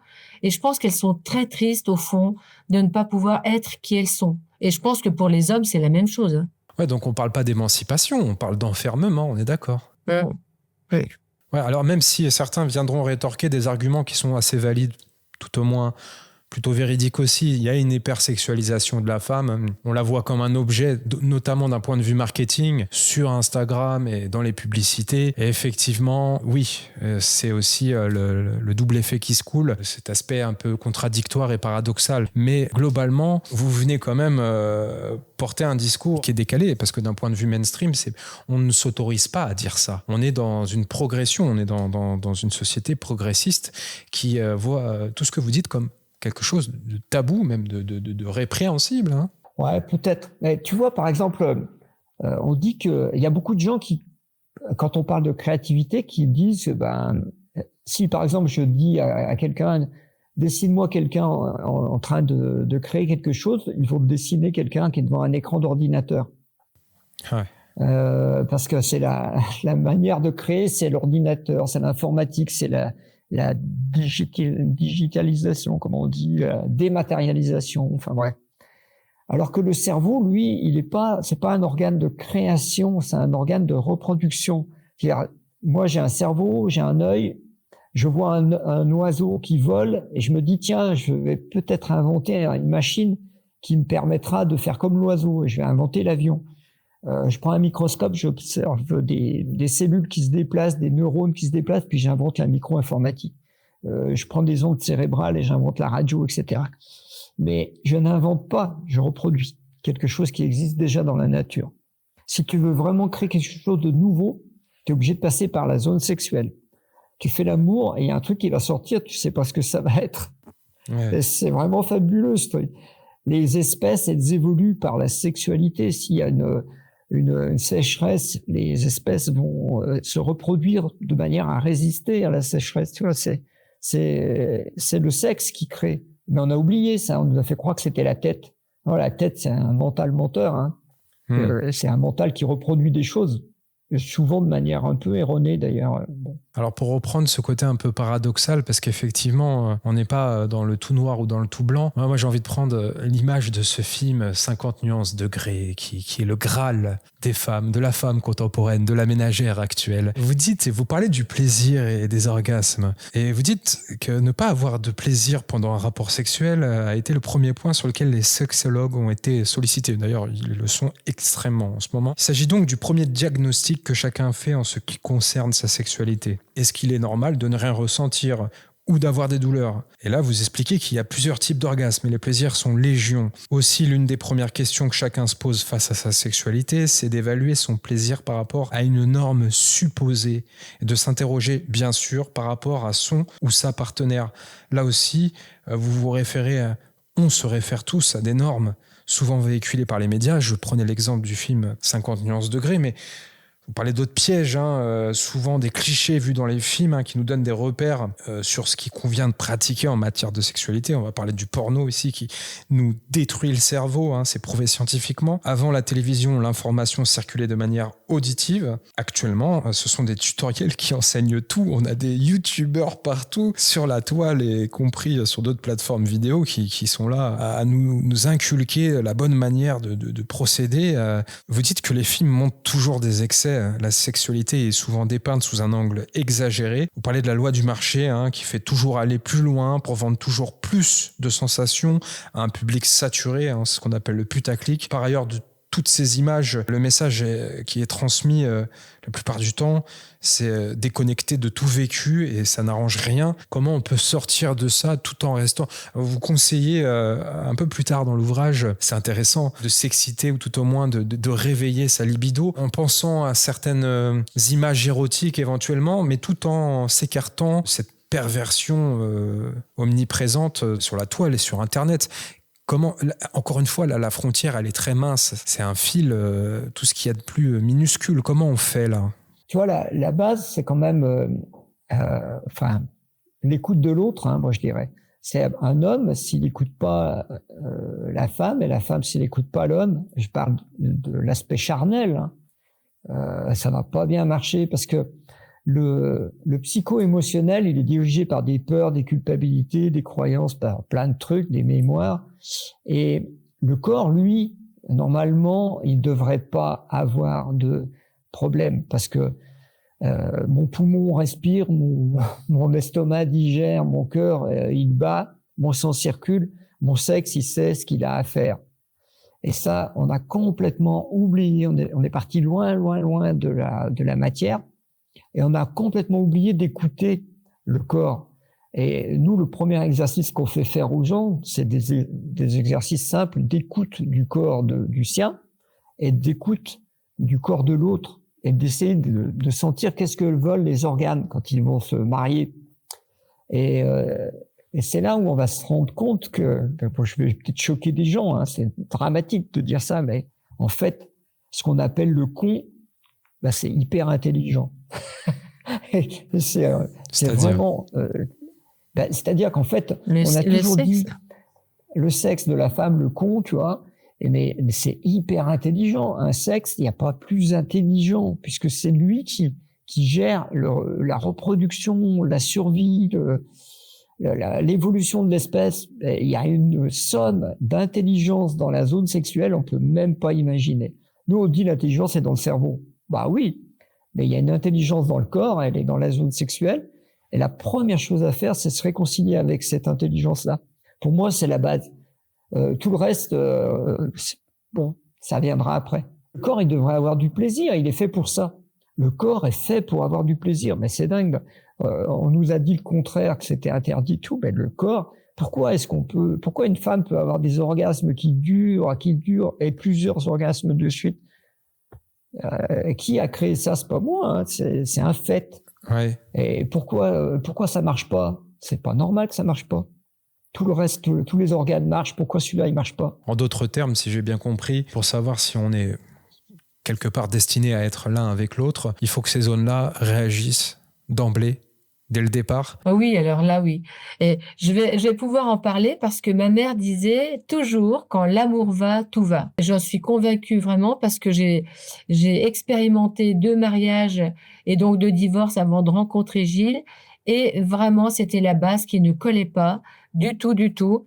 Il y avait vraiment, dans le premier mariage, un désaccord total. Et dans le deuxième, il n'y avait rien.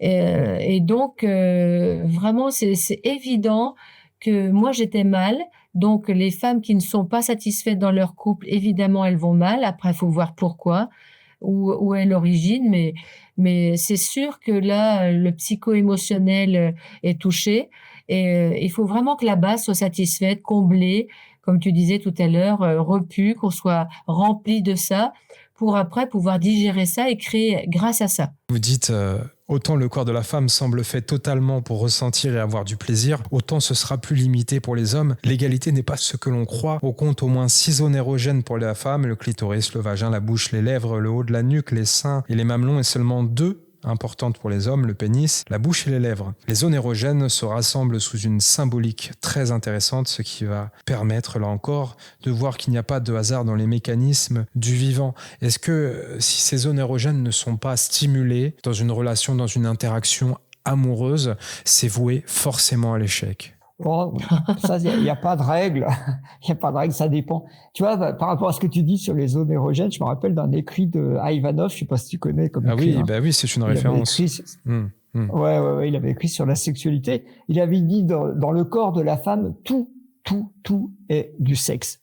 Il avait dit, il n'y a pas une parcelle de son corps qui n'est pas du sexe. Et pourquoi? Parce qu'il disait qu'il y avait des particules magnétiques qui irradiaient, qui étaient invisibles, qui crée une attractivité même à travers les vêtements. Même si on la recouvre de vêtements, la femme, elle continue d'attirer. Et il disait, toutes les parties du corps ont des particules, surtout le bassin, mais partout. Donc il disait, tout le corps de la femme est du sexe. Alors, bien sûr, l'homme, lui, le pauvre, il n'est pas du tout dans le même registre. Il est moins sexy, de base. Moi, je rajouterais bien un petit truc. Par contre, par rapport à ce que tu dis, Gilles, et ce que tu dis, Rudy, moi, j'ai l'impression que quand on est amoureux, en fait, il n'y a plus de limite. Il n'y a plus de limite aux parties qui sont sensibles ou pas, qui sont érogènes ou pas. J'ai l'impression que globalement, on devient la zone érogène, on devient l'autre. Et il y a quelque chose qui se fusionne l'un avec l'autre. Moi, je dirais que c'est illimité après. Ah, donc ça peut se transformer, ça peut être évolutif quand même. Oui. Ouais. Ah oui. Là, Rose, elle parle de quand l'énergie sexuelle va dans tout le corps, en fait. Parce qu'au début, elle est limitée à la zone du bassin, comme on a dit, mais quand tu passes cette étape du dragon, là, il y a quelque chose d'autre. Et c'est toutes les cellules du corps qui font l'amour, et c'est autre chose. On va en venir aux abus maintenant, les abus du yang. Donc normalement, ce sont les hommes qui sont les plus concernés. Il y en a pas. Si, tout de même. Oh. on va se faire des ennemis. Attention, Gilles. Donc normalement, ce sont les hommes qui sont les plus concernés, mais certaines femmes vont se retrouver ici, bien sûr, parce que les énergies peuvent se retrouver dans chacun des sexes. Elles devront aussi donc travailler ces aspects. Donc dans tous les cas, il faudra commencer à relâcher le contrôle, à déléguer, à discuter, à écouter, laisser place à l'écoute sexuelle de l'autre, de ses besoins, faire circuler l'argent, déléguer, relâcher la pression dans la vie sociale, distribuer l'information. Justement, ces abus-là, d'un point de vue plus concret, vous les avez constatés dans quel cas d'école, dans quel genre de situation? En fait, l'abus le plus commun dans la sexualité, c'est de vouloir prendre l'autre. Rose, elle a parlé de la dragonne à l'intérieur d'elle qui a envie de me manger. Ouais. Mais chez l'homme, il y a aussi... Oui. C'est l'ogresse, tu sais, c'est le mythe de l'ogresse qui avale tout. Ouais.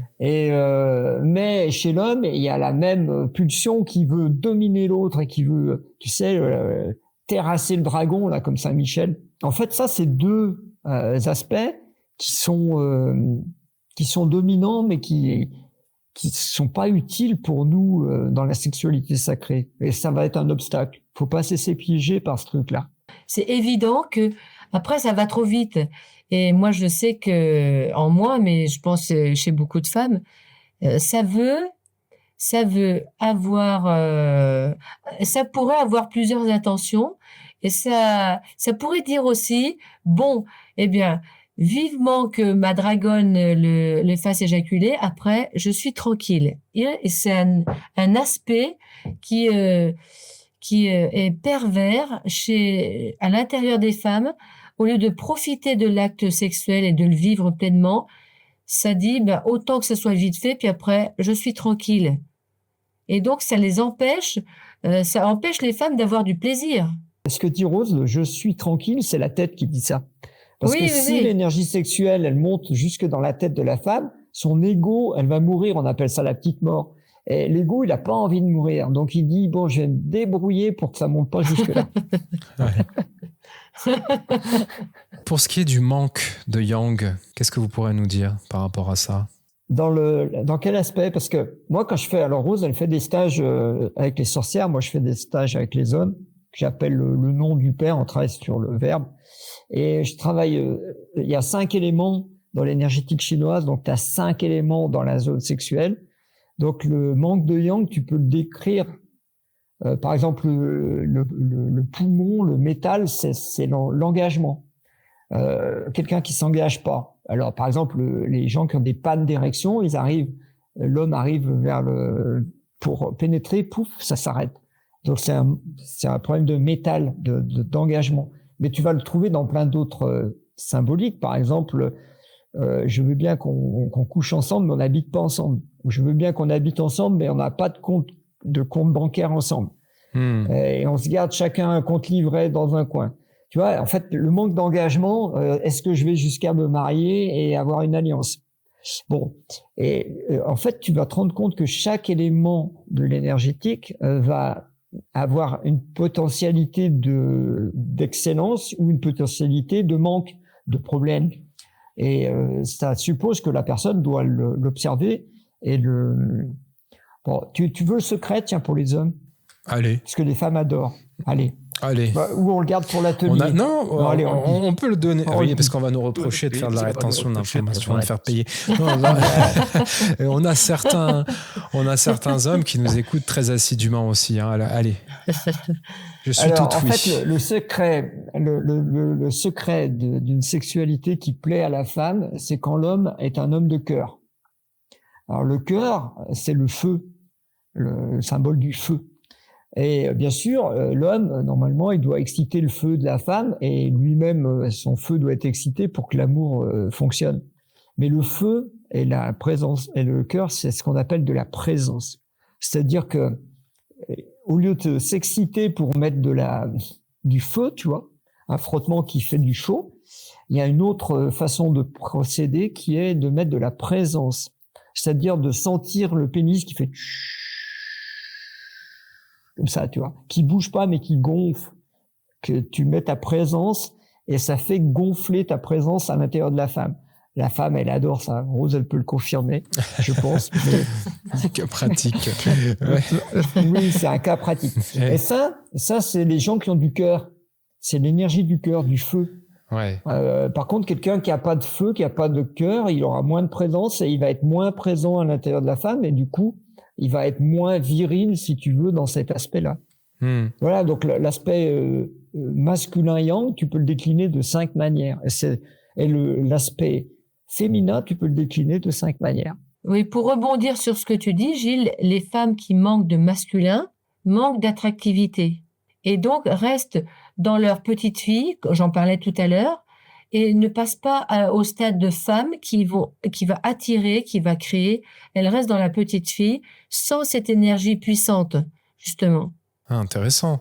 Alors moi, justement, je voulais en revenir par rapport à ce manque de yang, à la société actuelle, vous l'avez tellement bien décrit. Vous dites, tout le monde peut être concerné, homme comme femme, on vient de le dire. Le manque de yang est souvent lié à un jugement négatif que l'on a posé sur le père géniteur ou sur le père qui êtes aux cieux, mais c'est ce que je disais. J'avais un reportage que je voulais faire depuis très longtemps. Le titre était « Ils veulent tuer le père ». Effectivement, vous parlez de paramètres qui, pour moi, sont tout ce qu'il y a de plus véridique, encore une fois. Oser affirmer son désir sexuel, le laisser s'exprimer librement. On est dans une société où, si on ose aborder une femme dans la rue, maintenant, on peut être taxé d'harceleur. Hein, et les femmes sont malheureuses. Encore une fois, on n'est pas là pour jeter la pierre à quiconque, parce qu'effectivement, tu le disais, Rose, elles sont malheureuses, elles ne se font plus aborder maintenant. Il y a les applications de rencontres, donc par écran interposé, qui viennent totalement fausser la donne parce qu'on a affaire à des algorithmes, un système totalement biaisé, qui déshumanise les relations et les interactions humaines. Et encore une fois, de l'autre côté aussi, une misère affective et une misère sexuelle de la part des jeunes hommes qui se retrouvent un peu dépourvus et finissent dans des mouvements masculinistes qui véhiculent aussi des messages beaucoup trop toxiques et qui n'ont pas lieu d'être non plus. Vous dites aussi qu'il faut savoir se faire payer au juste prix, accepter que l'argent arrive, donc encore une fois cette corrélation entre le sexe et l'argent, oser prendre le lead, donc des directions, orienter des discussions, chercher l'information, etc. Donc on en revient à la servitude du monde moderne. C'est une très belle analogie avec la société contemporaine et l'asservissement et la passivité dans laquelle on se fait, surtout et notamment en France, où on laisse tout passer, merde. La situation actuelle elle est compliquée. On en parlait tellement bien. Je vous invite à aller voir l'émission qu'on a fait avec Gilles aussi également sur le cadavre sanglant, la dame blanche et le troisième, je me rappelle plus le nom. Le vieux bleu. Le vieux bleu, exactement. On disait qu'on a des limitations de partout. On prenait l'image des ronds-points et des dodanes et de toutes ces choses des limitations de vitesse à outrance. On est dans un pays, tout ce qu'il y a de plus enfermant, castrant, effectivement. Ouais. On est bridé partout. Tu parlais des femmes. En fait, on connaît un nombre de femmes incalculables qui ont envie de rencontrer un homme. Et quand elles rencontrent enfin un homme, elles disent aux autres « Ah, ça y est, j'en ai rencontré un, c'est génial ». Mais vraiment, il y a un manque incroyable de rencontres, de vie commune, de partage. Et c'est dur, ça. Ça se ressent, effectivement. Encore une fois, je vais reprendre une de vos images. Bon, il y a l'abus du yin aussi. L'abus du yin, c'est le fait des personnes qui se sentent inférieures physiquement, pas assez puissantes pour obtenir les choses directement. Elles utilisent des moyens détournés. À l'inverse, certaines femmes abusent du yin par goût du pouvoir. Elles tentent aussi d'emprisonner l'autre. Donc, comment on peut éviter ces abus du yin, selon vous ? C'est difficile de résister à la manipulation. Tu remarqueras que dans les 3 cadavres, là, tu parles du cadavre sanglant, ça fait plutôt yang.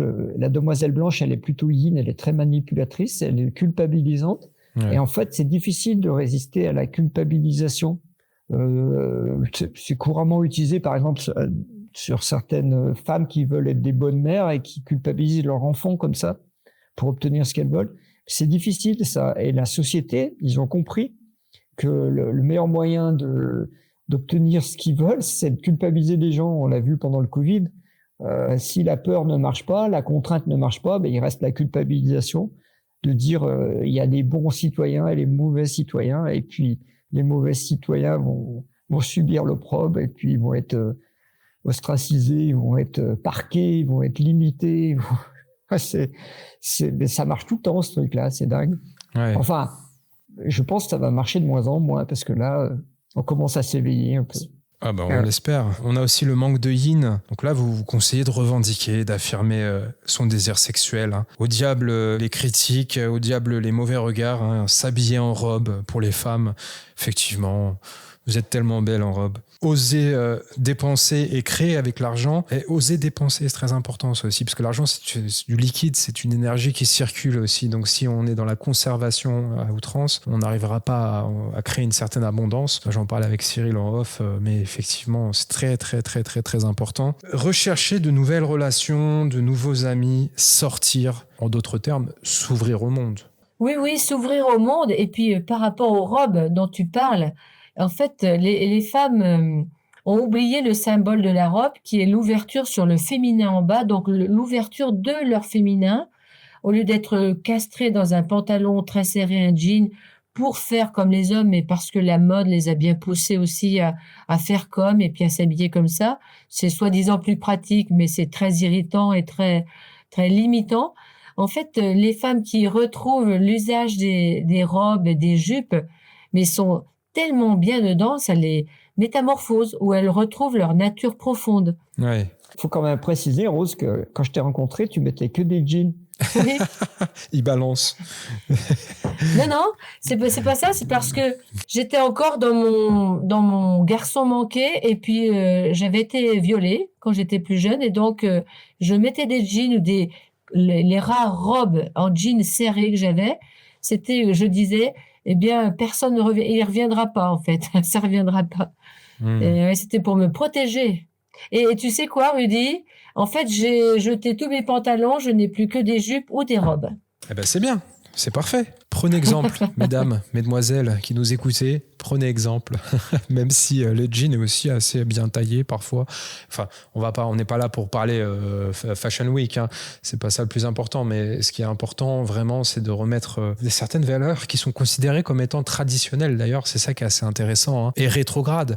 Et on parlait avant d'une certaine censure, d'une fermeture. La femme était cantonnée à un certain rôle et elle n'avait pas le droit de pratiquer une sexualité libérée. Mais est-ce qu'on est encore une fois dans une fausse image de ce qui se passait dans le temps pour valoriser la société actuelle et contemporaine? Je m'interroge, encore une fois. J'ai souvent ce genre de questionnement. Pour en finir avec cette belle émission, vous dites qu'il faut créer par la sexualité. Le sexe est non seulement une énergie disponible pour procréer, mais aussi un outil pour fabriquer de l'énergie. Il fonctionne comme le principe de la dynamo. Sommes-nous dépendants d'une énergie limitée? Auquel cas, il n'y en aurait pas pour tout le monde. C'est le credo du système capitaliste. Sommes-nous des créateurs qui créent l'énergie au fur et à mesure de nos besoins? À ce moment-là, il y en a assez pour tout le monde et il est inutile de vouloir voler aux autres. C'est ce type de société qui est inventé. Je voulais qu'on finisse cette émission sur ces belles paroles en vous remerciant encore une fois. Si vous pouviez compléter ces propos qui sont magnifiques. Tu vois, ça va paraître étonnant, mais à chaque fois qu'on a eu besoin de construire quelque chose, on a construit pas mal d'activités autour de la médecine symbolique, on fait beaucoup de choses. Les gens se demandent comment on fait tout ça d'ailleurs, parce que on devrait être à la retraite depuis longtemps. Et en fait, chaque fois qu'on a eu besoin de créer quelque chose, c'est arrivé tout seul pratiquement, même l'argent. Et c'est ça qui est étonnant. Et des gens ils vont dire c'est pas possible. Bah, vous dites si, nous on l'a vécu. Bon, il faut juste vérifier si ce qu'on dit est vrai. Il faut expérimenter, c'est tout. C'est ce qu'on invite à faire dans le Zoom qu'on va faire, puis dans les ateliers, puis dans la pratique, il faut essayer, puis voir si ça marche.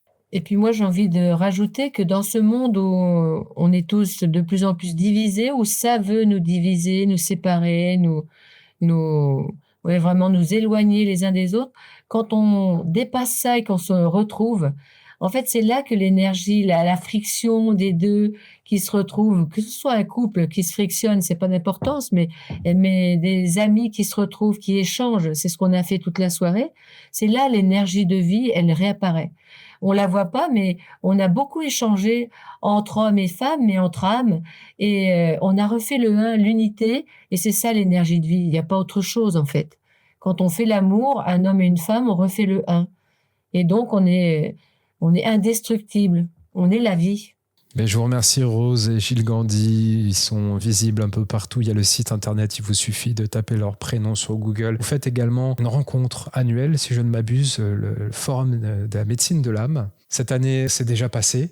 L'année prochaine, on aura éventuellement l'occasion de vous retrouver encore une fois avec une série d'intervenants et d'invités de marque. On a tous vos ouvrages aussi qui sont disponibles sur la toile. Celui que je vous recommande aujourd'hui, bien entendu, c'est Sexe, pouvoir et argent aux éditions Trajectoire. Il y a des exercices pratiques inclus. On vous invite encore une fois à venir à l'atelier. Ce sera le dimanche 24 mai à 15h sur Zoom. On en aura pour 3-4 heures minimum, comme d'habitude. Venez vous inscrire, soyez le plus nombreux possible. Il y aura des interactions, on sera tous ensemble et on pourra creuser davantage tous ces sujets. Merci à vous d'avoir été présents. Merci beaucoup, Rudy, Merci. et puis merci à tous.